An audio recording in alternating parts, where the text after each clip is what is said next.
E aí, pessoal, bem-vindos a mais uma análise visual. Hoje a gente tem uma verdadeira história de detetive microscópica nas mãos. Imagina só tentar solucionar um crime onde o principal suspeito está escondido dentro de um dos ecossistemas mais complexos do universo, o cérebro humano. Nós vamos investigar um mistério médico fascinante e super recente para desvendar as diferenças profundas entre duas doenças cerebrais que por fora parecem parentes próximas, mas que no nível celular, nossa, travam guerras completamente diferentes. Bom, vamos direto ao ponto.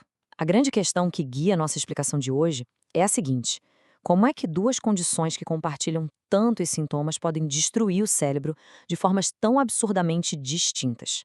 A resposta não está na visão geral, mas sim na estrutura microscópica, nos mínimos detalhes daquelas células que dão suporte ao cérebro. E para entender tudo isso, a gente precisa primeiro olhar de perto para os nossos dois principais suspeitos. De um lado, a doença de Parkinson, ou DP. Do outro, a atrofia de múltiplos sistemas, a famosa AMS.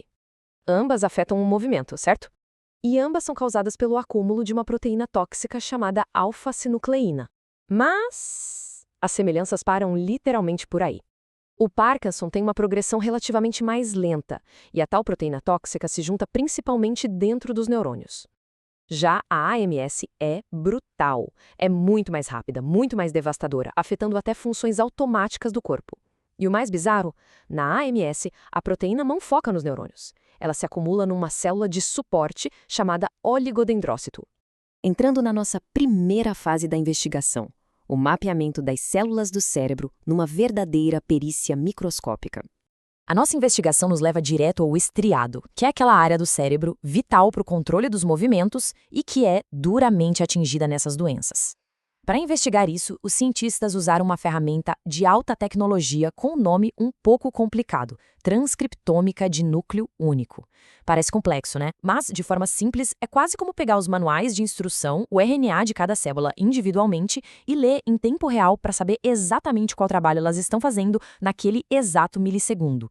É uma precisão cirúrgica incrível.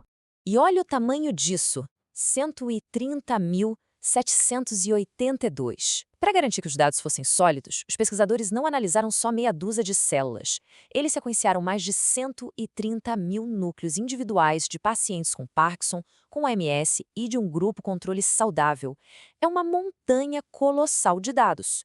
E todos esses dados nos levam à segunda parte: conhecer a equipe de suporte, a verdadeira cidade dentro do cérebro. E isso ilustra perfeitamente como o nosso cérebro funciona.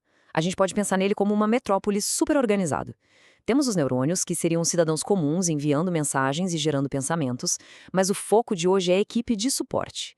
Temos os astrócitos trabalhando na energia e na infraestrutura. Os oligodendrócitos, que são a equipe de fiação, criando aquele isolamento elétrico essencial. E a micróglia. A micróglia. Eles são os paramédicos e é a equipe de gestão de resíduos, varrendo as ameaças e a sujeira toda. E o que a pesquisa descobriu foi que essas equipes de suporte reagem de formas radicalmente diferentes no Parkinson e na MS. Pegando primeiro os astrócitos, o pessoal da infraestrutura. No cérebro com Parkinson, os dados mostraram um aumento dos astrócitos homeostáticos. Eles estão lá fazendo hora extra, produzindo mais energia, quase como se tentassem manter os neurônios doentes vivos a todo custo. Já na MS, o cenário é completamente diferente. Os astrócitos estão reativos, focados na regulação da barreira hematoencefálica. Ou seja, na MS, os próprios muros de proteção da cidade estão sob ataque. Eles estão desmoronando. Em seguida, a equipe de fiação, os oligodendrócitos. Como a gente comentou, é neles que a proteína tóxica gosta de se esconder na MS. Eles não estão só falhando no trabalho de isolamento elétrico. Eles estão literalmente gritando por socorro. Eles disparam alarmes imunológicos precoces como um receptor chamado TLR1. Basicamente, mandam um sinal de SOS desesperado para o sistema imunológico vir salvar o dia. O que nos leva à nossa terceira parte: a grande reviravolta da micróglia. Uma descoberta que ninguém esperava. Pensa comigo, se os muros da cidade estão caindo e os alarmes estão soando sem parar, a gente espera que os paramédicos da micróglia apareçam em peso, com sangue nos olhos e prontos para a batalha, certo? Mas aí vem o grande plot twist. A AMS é uma doença clinicamente muito mais severa e veloz que o Parkinson. A lógica biológica dita que a resposta imune na AMS deveria ser furiosa, mas os dados revelaram exatamente o oposto. A resposta dos paramédicos na AMS é assustadoramente silenciosa. Faz sentido? Nenhum. Agora, o que é realmente fascinante nesse ponto é o contraste brutal entre os dois estados. No Parkinson, a micróglia está superativa, agressiva, no estado pró-inflamatório altíssimo, proliferando sem parar. É uma verdadeira zona de guerra. Mas na IMS, a micróglia parece estar letárgica, não reativa, exausta. É um estado que a ciência chama de tipo M2, que é fortemente associado à supressão imunológica e reparo, tipo um estado de tolerância, não de combate. Olhando de perto o perfil imunológico da AMS, os pesquisadores notaram que os paramédicos simplesmente desistiram. Não existe aquele exército de micróglia ativada. Em vez de lutar, elas liberam citocinas anti-inflamatórias, como IL-4 e IL-13, que basicamente dizem para o tecido: calma, tá tudo bem, vamos só cicatrizar. Elas ficam presas num estado intermediário e não lutam. O resultado trágico? O cérebro local abandona a batalha e passa a depender de células de defesa periféricas invasoras, que vêm do resto do corpo, entrando pelos muros rachados da cidade. Mas como os cientistas tiveram certeza disso? Chegamos ao teste do ambiente, o experimento do líquido cefalorraquidiano. A grande dúvida era: será que essas células na AMS já nascem defeituosas ou é o ambiente tóxico do cérebro que força essa exaustão? A metodologia para descobrir isso foi genial. Passo 1. Eles extraíram o fluido que banha o cérebro de pacientes vivos. Passo 2. Pegaram micróglias jovens e super saudáveis feitas de células-tronco no laboratório e banharam nesse líquido. E passo 3. Observaram a capacidade dessas células de limpar a sujeira, que é a chamada atividade fagocítica. Olha só os dados neste gráfico. Eles entregam tudo. Com o fluido de pessoas do grupo controle saudável, a limpeza foi alta e normal. Com o fluido do Parkinson, a capacidade caiu um pouquinho. Mas deem uma olhada na terceira barra. Quando as micróglias super saudáveis foram expostas ao fluido da AMS, a atividade de limpeza simplesmente despencou. O próprio líquido impediu ativamente que as células fizessem o trabalho delas. Então, o ponto crucial é o seguinte: não é que as células de defesa tenham esquecido, de repente, como agir. É o ambiente extremamente tóxico do cérebro com AMS que desliga elas de propósito. Os pesquisadores encontraram fatores específicos ali, como níveis estratosféricos da própria alfa-sinucleína solúvel e de um marcador chamado CD163 solúvel. Essa tempestade química causa um curto-circuito nas células, forçando a micróglia a entrar num estado de total exaustão e tolerância.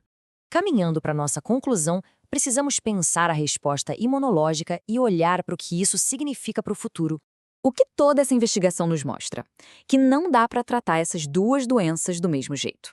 Como os próprios autores do estudo concluíram de forma bem precisa, e abre aspas aqui, a micróglia na AMS parece estar em um estado imunossupressor ou tolerante em comparação com a ADP, implicando as respostas da micróglia na fisiopatologia distinta dessas doenças. Fecha aspas. A inatividade da micróglia não é só um efeitinho colateral da atrofia de múltiplos sistemas. Ela é possivelmente um dos motores centrais que faz essa doença ser tão rápida e tão fatal. É uma ironia biológica muito triste. Acredita-se que o acúmulo de alfa-sinucleína nos oligodendrócitos cause uma inflamação inicial tão forte que a micróglia tenta proteger o cérebro entrando nesse modo de tolerância, para não causar ainda mais danos inflamatórios. Só que esse mecanismo de proteção sai totalmente pela culatra. Quando a equipe oficial de limpeza abaixa as armas e entra em exaustão, as proteínas tóxicas acham o caminho livre e se espalham como fogo em palha seca, acelerando a destruição de toda a cidade cerebral. E a gente termina hoje com uma reflexão provocativa e cheia de esperança. Se a letalidade da atrofia de múltiplos sistemas acontece em grande parte porque os paramédicos locais estão dormindo no ponto, as terapias do futuro talvez não precisem só focar em caçar a proteína tóxica. Imagina se a verdadeira revolução vier de um interruptor molecular. Será que se a ciência conseguir acordar essa equipe de limpeza, estimulando a micróglia exausta a voltar para o combate, poderemos finalmente interromper o curso impiedoso dessa doença? É uma fronteira incrivelmente promissora na neurociência. Muito obrigado por acompanhar a gente nessa exploração profunda das batalhas microscópicas da mente e até a próxima!